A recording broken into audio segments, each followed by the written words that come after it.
गुलाबगंज नाम का एक गांव था, जहां जीतू नाम का आदमी अपनी बीवी शीला के साथ रहता था।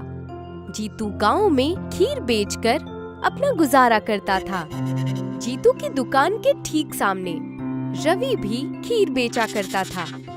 खीर ले लो, अच्छी मीठी खीर ले लो, खाओगे तो कटोरी चाटते रह जाओगे। मैं बेचता हूँ पूरी दुनिया की सबसे लजीज खीर, जायके की पहचान, हमारे खीर की शान। आ जाओ आ जाओ। सभी गांव वाले सिर्फ रवि से ही खीर लिया करते थे, जिससे उदास होकर जीतू घर जाने लगता है। इतने में रवि जीतू को आवाज लगाता है। जीतू, अरे ओ जीतू, जरा यहाँ आओ भैया। क्या हुआ, आज कमाई नहीं हुई क्या? क्या बताऊं रवि भाई, जब से तुमने ये खीर की दुकान खोली है, तब से मेरे पास से कोई खीर लेना ही नहीं चाहता। समझ रहा हूँ भैया, समझ रहा हूँ। एक काम करो, खीर बेचना छोड़ दो और कुछ और बेचना शुरू कर दो, क्योंकि खीर तुम मुझसे बेहतरीन नहीं बना पाओगे और धीरे धीरे तुम्हारा काम बंद हो जाएगा। फिर अपनी घरवाली को क्या खिलाओगे? तुम्हारी सड़ी हुई खीर। जीतू मायूस होकर अपने घर चला जाता है। जीतू की बीवी शीला जीतू को देखकर उससे कहने लगती है, क्या हुआ, इतना नाराज क्यों है? अब क्या बताऊं शीला, जब से रवि ने अपनी खीर की दुकान खोली है, मेरी दुकान से कोई खीर लेना ही नहीं चाहता है। पता नहीं ऐसा क्या मिलाता है वो अपनी खीर में कि सब लोग उसकी खीर को ही खाना चाहते हैं। कोई बात नहीं, ऊपर वाला हमारी मदद जरूर करेगा। आप बस अपने काम पर ध्यान दीजिए। दूसरी ओर रवि दूसरे गांव के दवाई बेचने वाले सुशील से मिल रहा था। अरे सुशील, वो शहर की दवाई दे जिससे खीर मीठी हो जाती है। मैं दे तो दूंगा, मगर याद रखना, अगर इसको ज्यादा मात्रा में खीर में डाला ना, तो लोगों को बहुत तकलीफ हो सकती है। अरे जानता हूँ, मैं कहाँ इस दवाई को पूरी डालने वाला हूँ खीर में। रवि उस शहरी केमिकल को अपनी खीर में मिलाया करता था, जिससे खीर और लजीज हो जाती थी। एक दिन ऐसे ही जीतू नदी के किनारे बैठकर अपने आप से बातें कर रहा था। जब अब्बू थे तब खीर की दुकान कितनी अच्छी चलती थी, मगर अब जब खीर की दुकान मेरे पास है तो कोई खाना ही नहीं चाहता है। अगर ऐसा ही चलता रहा तो मैं और मेरी बेगम पूरी तरीके से कंगाल हो जाएंगे। तभी वहाँ पर जीतू को नदी के किनारे एक मछली तड़पती हुई मिलती है। ओह, शायद ये मछली गलती से नदी से बाहर आई होगी। मैं अभी तुरंत इसे नदी में डाल देता हूँ। जैसे ही जीतू उस मछली को नदी में डालता है, वो एक खूबसूरत जलपरी में तब्दील हो जाती है, जिसके बालों में गुलाब के फूल लगे होते हैं। शुक्रिया आपका, आपने मेरी मदद की। कई साल पहले मुझे एक बाबा ने श्राप दिया था और कहा था, जब तक कोई नेक दिल इंसान तुम्हारी मदद नहीं करेगा, तब तक तुम्हारा श्राप नहीं टूटेगा। आज आपने मेरी मदद करके मेरा श्राप तोड़ दिया। आपका बहुत बहुत शुक्रिया जीतू। मांगिए, क्या चाहिए आपको? मैं आपकी मदद जरूर करूंगी।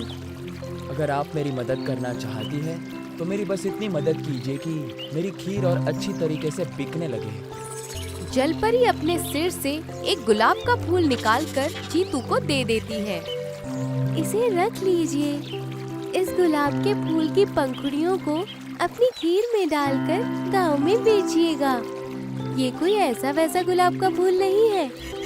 इसे जब आप अपनी खीर में डालेंगे तो आपकी खीर दुनिया की सबसे लजीज खीर बन जाएगी।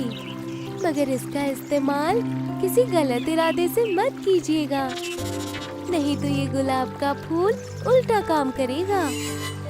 जलपरी ये कहकर चली जाती है और जीतू उस गुलाब के फूल को अपने घर ले जाता है। अगली सुबह जीतू और रवि दोनों अपनी खीर की दुकान खोलते हैं।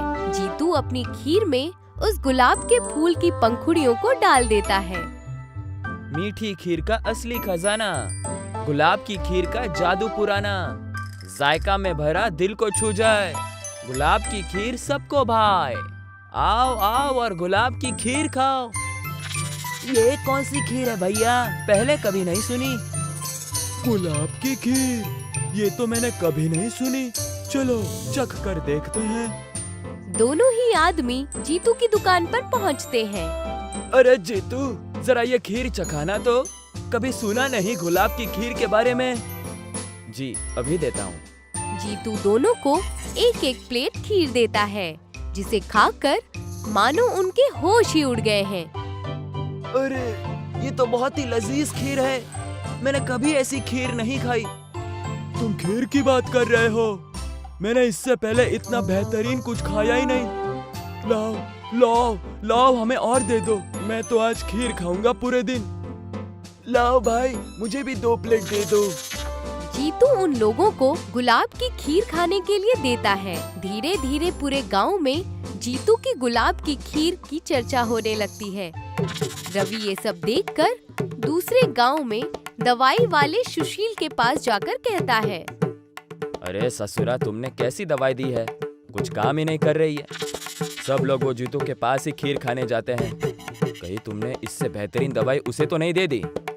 कैसी बात कर रहे हो भाई साहब, मैंने कोई दवाई नहीं बेची उससे, और उसके खीर की बात इस कस्बे तलक है। पता नहीं किस तरीके से वो इस गुलाब की खीर को बना रहा है। मैंने सुना है उसके पास कोई जादुई फूल है, जिसकी पंखुड़ियां तोड़कर वो अपनी खीर में डाल रहा है। अगर ऐसा होता तो अब तक उसकी पंखुड़ियां खत्म हो गई होती। आपने पूरी बात नहीं सुनी क्या? मैंने कहा वो जादुई फूल है, जैसे ही वो पंखुड़ियां तोड़ता है तो अचानक से नई पंखुड़ियां आती हैं। अगर ऐसा है तो फूल मेरे पास होना चाहिए। बोलो, मेरा साथ दोगे? हाँ हाँ ठीक है, आता हूँ, मगर जो खीर तुम बेचोगे उसमें मेरी कमीशन भी होनी चाहिए। अरे बिल्कुल होगी, क्यों नहीं होगी। तुम साथ तो दो मेरा, हम मिलकर खीर बेचेंगे और उस जीतू को इस धंधे से बाहर कर देंगे।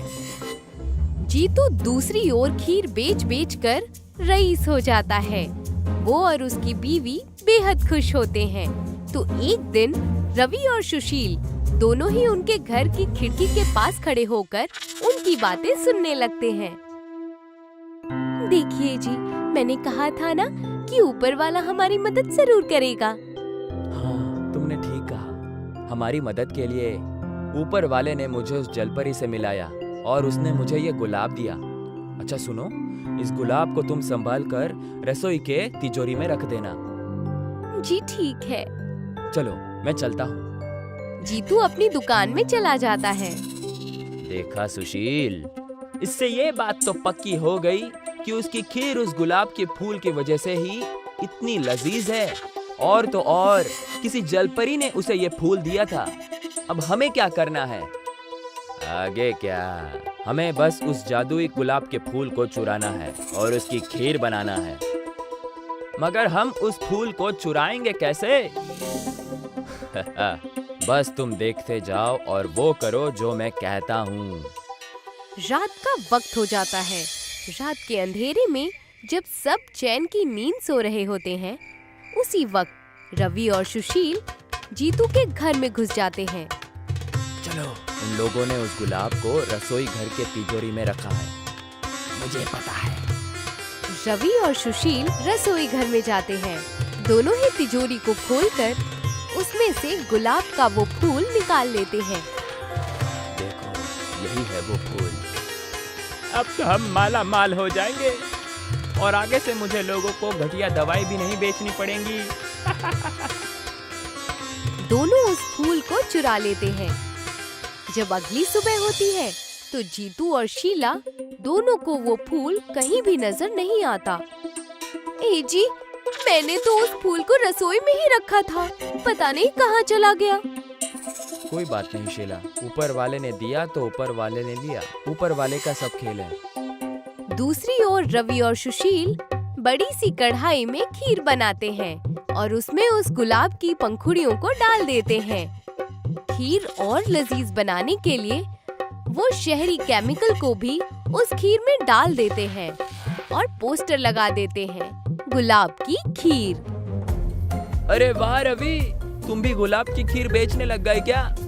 बहुत ही अच्छी बात है। लाओ फिर हम दोनों को एक एक प्लेट खीर तो खिलाना।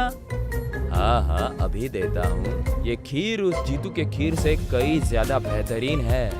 रवि उन दोनों को खीर खाने के लिए देता है। खीर खाते ही दोनों का गुस्सा 7वें आसमान पर चला जाता है। मैंने अपनी जिंदगी में इतनी गंदी खीर कभी नहीं खाई। मैं कभी तुमसे खीर नहीं लूंगा। अपनी खीर अपने पास ही रखो। ये बोलकर दोनों आदमी वहाँ से निकल जाते हैं और रवि और सुशील दोनों गुस्से में आ जाते हैं। ये तो बिल्कुल अच्छी खीर नहीं है। सब इस फूल की वजह से हुआ। हाँ, सब इस फूल की वजह से हुआ है। रवि गुस्से में फूल को नीचे फेंक देता है। नीचे फेंकते ही जलपरी उनके सामने आ जाती है। तुम दोनों स्वार्थी हो। अपने स्वार्थ के लिए तुमने ये फूल एक नेक इंसान से चुरा लिया। मैं तुम दोनों को नहीं छोड़ूंगी। तुम दोनों अभी के अभी बिल्ली में तब्दील हो जाओगे। जैसे ही जलपरी ये कहती है, दोनों ही बिल्ली में तब्दील हो जाते हैं और जीतू को वो फूल अपनी दुकान पर पड़ा हुआ मिल जाता है।